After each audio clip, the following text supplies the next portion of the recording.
તો આગળ વાત કરીશું રાજકોટ સહિત સમગ્ર સૌરાષ્ટ્ર હાઈકોર્ટની બેન્ચ સ્થાપવાની લાંબા સમયથી ચાલી રહેલી માંગને લઈને વકીલો વિરોધ નોંધાવ્યો છે।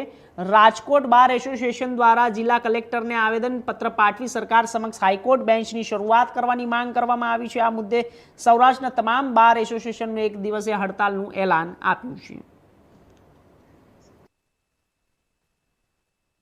રાજકોટમાં હાઈકોર્ટની બેન્ચ મળે તે માટે વકીલો દ્વારા છેલ્લા ઘણા વર્ષોથી છે તે કવાયતો કરવામાં આવી છે, વિરોધ પ્રદર્શનો કરવામાં આવી રહ્યા છે, પણ ગુજરાત સરકારના પેટનું પાણી નથી હલતું। રાજકોટની કોર્ટને હાઈકોર્ટની બેન્ચ નથી મળતી, ત્યારે આપણે જોઈ રહ્યા છો કે રાજકોટના બાર એસોસિએશનના વકીલો છે તે અત્યારે જે કહેવાય કે રાજકોટ જિલ્લા કલેક્ટર કચેરી ખાતે આવેદન દેવા આવ્યા છે, કારણ કે જે રીતે હાઈકોર્ટની બેન્ચની માંગને લઈને અત્યારે જે લોકો છે તે ક્યાંક જે કહેવાય એ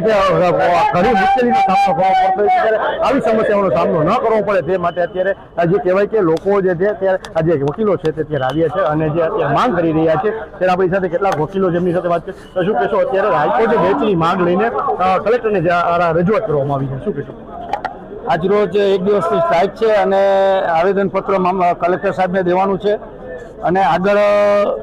જે કાંઈ હાઈકોર્ટ બાબતે પ્રોસિજર કરવાની છે એ પ્રોસિજર રાજકોટ બાર એસોસિએશન દ્વારા થશે। હાઈકોર્ટની બેન્ચ રાજકોટને મળે તો કેટલો ફાયદો સૌરાષ્ટ્રવાસીઓને થશે, કારણ કે જે કહેવાય પોરબંદરનો પણ જિલ્લો પોરબંદર લાગે છે, આમ દ્વારકા સુધી લાગે છે, ક્યાંક ને ક્યાંક હાઈકોર્ટ ન મળવાથી લોકોનો ટાઈમનો અને નાણાંનો અને પેટ્રોલ ડીઝલનો પણ વ્યય થાય છે। 100% સાચી વાત છે, કારણ કે પોરબંદર અને કચ્છ જે પ્રદેશ છે એ છેવાડાનો પ્રદેશ છે, ત્યાંથી હાઈકોર્ટ જતા સમયનો બરબાદ થાય છે અને નાણાંનો વ્યય થાય છે। તો જો હાઈકોર્ટ રાજકોટમાં આવી જાય તો ઘણી પ્રજાને અનુકૂળતા છે। તમે શું કહેશો? તમે પણ વકીલ આલમમાંથી આવો છો, તમે શું હાલ વાત કરીએ તો ત્યારે વકીલો છે તે રાજકોટ જિલ્લા કલેક્ટરને જે મળવાનો સમય થઈ ગયો છે તે કલેક્ટર પાસે ગયા છે, ત્યારે અત્યારે હાલ લોકો છે તે માંગ કરીએ, તમે શું કહેશો? અત્યારે જિલ્લા કલેક્ટરને આવેદન દેવા આવ્યા છો હાઈકોર્ટની બેન્ચને લઈને, શું કહેશો? હાઈકોર્ટ બેન્ચને આજે અમે કલેક્ટરશ્રીને આવેદન આપવા આવ્યા છીએ અને સૌરાષ્ટ્ર કચ્છના તમામ બાર એસોસિએશન અમારા લોકોની સાથે છે અને 100% રાજકોટને હાઈકોર્ટ બેન્ચ મળવી જોઈએ। એના ઘણા બધા કારણો છે, એક તો કેસ ઘણા બધા પેન્ડિંગ છે અને સાથે મહિલાઓ, ખેડૂતો, વિદ્યાર્થીઓ, વેપારીઓ તમામ વર્ગને હાઈકોર્ટ સુધી અમદાવાદ સુધી જવું પડે છે, 10-10 કલાકના રન હોય છે અને ત્યાં જાય તો એક મુદત પડી જાય છે, તો સમય, પૈસા અને તમામનો વ્યય થાય છે। તો જો હાઈકોર્ટ બેન્ચ અહીંયા રાજકોટમાં આવી જાય તો બધાને, માત્ર એક વકીલોને નહીં, પૂરા સમાજને, પૂરી પ્રજાજનોને ફાયદો છે। વાત જે તમે રીતે કર્યા છો કે ફાયદો થશે, પણ જે કહેવાય છેલ્લા ઘણા વર્ષોથી આ લડત ચાલી રહી છે, ઘણા બાર એસોસિએશનના પ્રમુખો બદલાયા, ઉપપ્રમુખો પણ બદલાયા, સેક્રેટરી પણ બદલાયા, પણ હજી સરકારના પેટનું પાણી નથી હલતું કે નથી હાઈકોર્ટના જે કહેવાય ચીફ જસ્ટિસ છે તેના દ્વારા કોઈ નિવેદન આપવામાં આવતું કે નથી આ બેન્ચ આપવામાં આવતી, શું કારણ હોઈ શકે? આમાં એવું તો કોઈ ખાસ કારણ ન હોય। જ્યારે ભૌગોલિક દ્રષ્ટિએ અને જ્યારે કેસોની સંખ્યાઓ વધતી જાય અને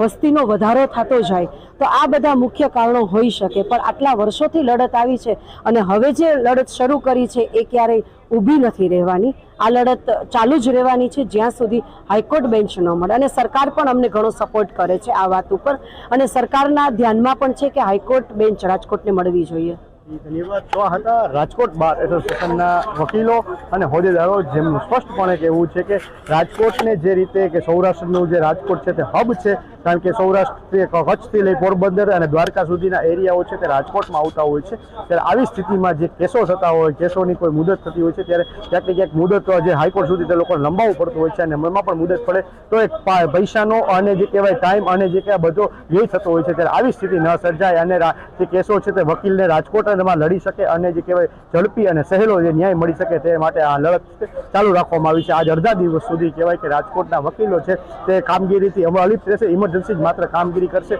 ત્યારે હવે જોવું રહ્યું કે આગામી સમયમાં ગુજરાત સરકાર છે તે હાઈકોર્ટની બેન્ચ રાજકોટને આપી શકે નહીં।